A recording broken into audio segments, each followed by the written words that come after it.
안녕하세요. 김태균 클리닉 원장 가정의학과 전문의 김태균입니다. 여성분들에게 있어서 호르몬 정말 중요한 역할을 하고 이 호르몬의 변화에 의해서 여성분들의 몸은 정말 많이 변하게 됩니다.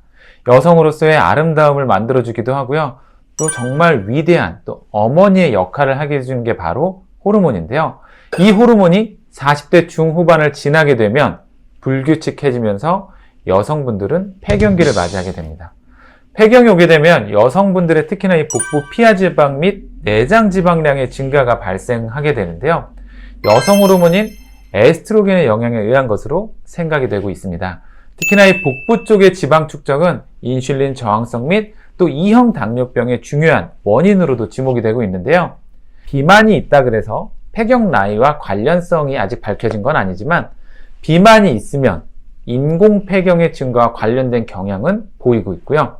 특히나 비만 여성에서 특히 폐경 증상이 흔하다고 알려져 있습니다. 특히나 이 폐경으로 진행되는 폐경 이행기의 체중이 늘어나게 되면 폐경 증상이 증가되는 것과도 관련이 있다는 이야기들이 있습니다.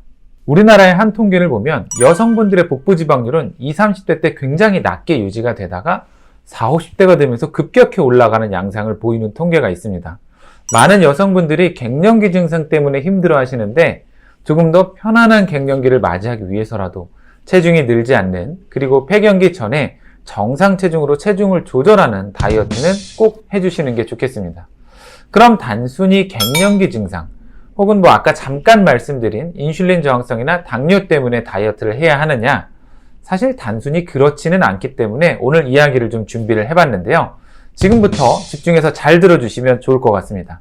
폐경기 여성이 다이어트해야 되는 첫 번째 이유, 바로 비만한 폐경 여성의 심내혈관 질환의 위험성이 증가하기 때문입니다. 비만한 폐경 여성분들은 관상동맥 질환, 이 심장을 둘러싼 아주 중요한 혈관인데요. 이 관상동맥 질환의 발생 위험이 높다고 알려져 있는데 저희가 BMI, 체질량 지수, 비만도라고 이야기하는 게 5가 증가하게 되면 관상동맥 질환 발생 위험을 30% 높인다는 연구 결과가 있습니다. 두 번째, BMI, 또 체질량 지수 증가에 비례해서 허혈성 뇌졸중의 발생 위험이 증가하는데요. 말이 좀 어렵죠. 허혈성 뇌졸중은 뇌혈관이 막힌 겁니다. 우리가 흔히 뇌경색이라고도 이야기를 하는데요. 한 연구에서 체질량 지수 32 이상 여성에서 허혈성 뇌졸중 발생의 상대 위험도는 2.3배 정도 더 높았고요. 평생 10에서 20kg 정도의 체중 증가가 있는 여성의 경우 허혈성 뇌졸중 발생 위험이 69%나 증가했다는 결과도 있습니다. 세 번째, 정맥혈전색정증의 위험이 증가하기 때문입니다. 정맥혈전색정증은 또 뭐냐? 쉽게 말해서 혈관이 막힌 상태를 말합니다. 비만한 폐경 여성의 경우에는 정상 체중 여성보다 발생 위험이 무려 2.9배나 높았다는 연구 결과도 있습니다. 그리고 네 번째, 사실 제일 관심이 많으신 부분이 아닐까 싶은데요. 바로 비만한 폐경 여성에서 유방암 발생 위험이 높기 때문입니다. 비만 폐경 여성에서 유방암 발생의 상대 위험도는 1.2배에서 2.5배 정도로 보고가 되고 있고요. 체질량 지수가 5 증가하게 되면 유방암 발생 위험이 12% 증가되는 것과 관련된다는 연구 결과도 있습니다.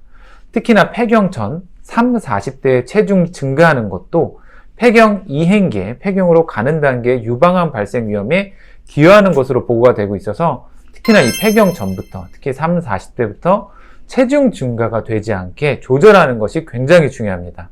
폐경 후 여성분들의 비만 치료는 사실 폐경 전 여성의 비만 관리와 관리 방법이 크게 다르지는 않습니다. 그런데 폐경 후에 나이가 들수록 관리에 대한 필요성을 잘 못 느끼십니다. 난 이제 아가씨 때 아니니까 이쁜 옷 입을 일도 별로 없고 잘 보일 사람도 별로 없어서 다이어트에 대한 필요성을 잘 못 느끼시기 때문에 오늘 좀 어찌 보면 약간 좀 무서울 법한 좀 심각한 이야기들을 드린 건데요. 비만 관리 방법에 대해서 간단하게 설명을 드리면 첫 번째, 계속해서 몸은 변하고 있으십니다. 호르몬 변화에 따라서 또 몸의 변화, 그리고 내 활동량의 변화, 기초대사량의 감소 및 내가 어느 정도 체중 감량을 할지를 고려해서 에너지 필요한 정도를 측정해서 식단 조절을 일단 지속적으로 하시는 게 좋고요. 둘째, 이제 열량 제한 및 균형으로 잡힌 영양소 섭취를 위한 전략으로 이 나이대 여성분들은 간편식 사용을 고려하는 것도 생각보다 좋은 방법입니다. 단백질이 충분히 들어있고 칼로리는 낮으면서 당이 많이 포함되어 있지 않는 간편식들을 식사할 때 활용하시는 것도 굉장히 도움을 많이 받으실 수 있고요. 특히나 50에서 64세 여성분들 같은 경우는 칼슘의 섭취를 특히나 보충해 주는 걸 고려하셔야 됩니다. 여성 호르몬이 부족해지게 되면 이 뼈를 파괴하는 세포의 활성도를 잘 컨트롤하지 못하게 되면서 골다공증이 더 쉽게 발생할 수 있기 때문입니다. 그리고 비만과 동반된 질환이 있거나 우울 혹은 다른 기저질환들, 불안 같은 이제 심리 상태 등에 대한 전반적인 관리도 필요합니다. 저희가 요즘에 100세 시대, 100세 시대 이런 이야기 많이 드리는데요. 여성분들의 100세 시대를 살펴보면 호르몬이 있었던 50년의 세월을 잘 사셨으면 호르몬이 줄어든 남은 50년을 또 건강하게 지내는 것도 굉장히 중요하기 때문에 이 폐경기, 특히나 이 폐경 전부터 폐경으로 이어지는 이 시기에 비만인 여성분들 건강하게 다이어트 꼭 해보셨으면 좋겠습니다. 오늘 제가 준비한 내용은 여기까지입니다. 도움이 되셨으면 구독과 좋아요, 알림 설정까지 부탁드리겠고요. 저는 다음 시간에 또 다른 주제를 가지고 찾아뵙겠습니다. 감사합니다.